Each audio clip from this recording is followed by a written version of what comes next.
Flowing through the heart of Ukraine, the Dnipro River has shaped the country's cultural identity and economic development for more than a millennium, since Kiev was first established on its banks in the 5th century.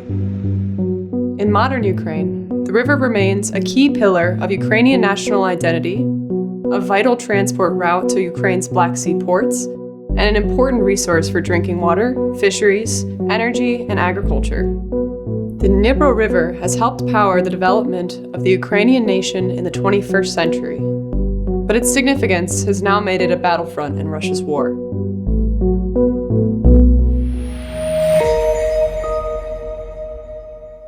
As Russia launched its full-scale invasion of Ukraine in February 2022, the Dnipro soon became a front line in the conflict.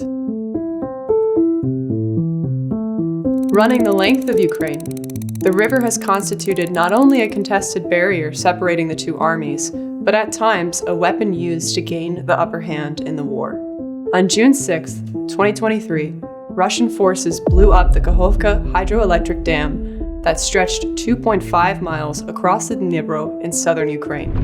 20 billion tons of water from the Kakhovka reservoir surged through the breach, swamping areas where Ukrainian troops might have crossed the river in the upcoming counteroffensive.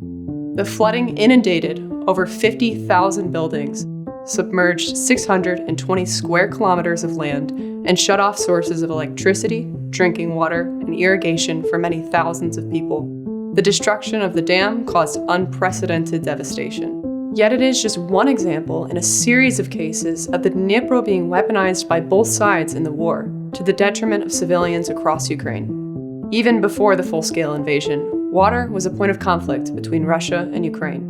Prior to Russia's annexation of the Crimean Peninsula in 2014, the Dnipro supplied 85% of the peninsula's water through the North Crimean Canal, a 250-mile-long Soviet-era canal system designed for irrigation.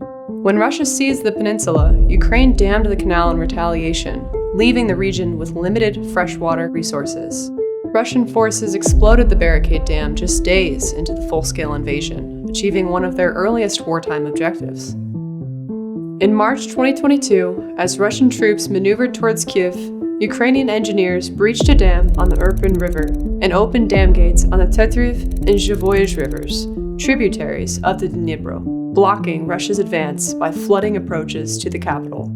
Since the outset of the war, Russia has repeatedly targeted water infrastructure on the Dnipro and its tributaries, striking dams on the Inilets and Volga rivers.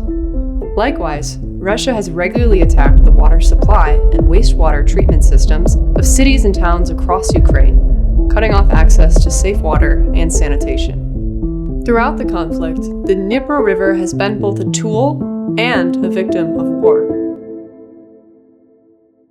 Yet international law prohibits countries at war from deliberately targeting critical water infrastructure and resources because of the disproportionate impacts on non-combatants.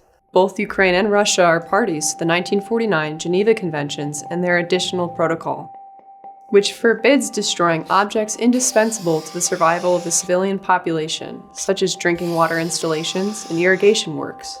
Dams are specifically protected against attacks that may cause the release of dangerous forces such as floodwaters and consequent severe losses among civilians. Attacks on civilian infrastructure that deprive populations and communities of necessities indispensable to survival, such as Russia's destruction of the Kakhovka Dam, may amount to war crimes. The damage and destruction wrought on Ukraine's water resources and infrastructure have been catastrophic. Prolonged disruption to irrigation capacities, drinking water and electricity supplies, soil contamination from water pollution, and uncleared explosives swept up by the floodwaters.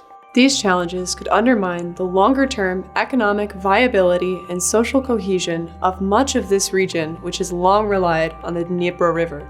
Whatever the outcome of the conflict in Ukraine, the terrible human costs of the war on the Dnipro will be tragically lasting. To learn more, visit the Project on Water Security at CSIS.org.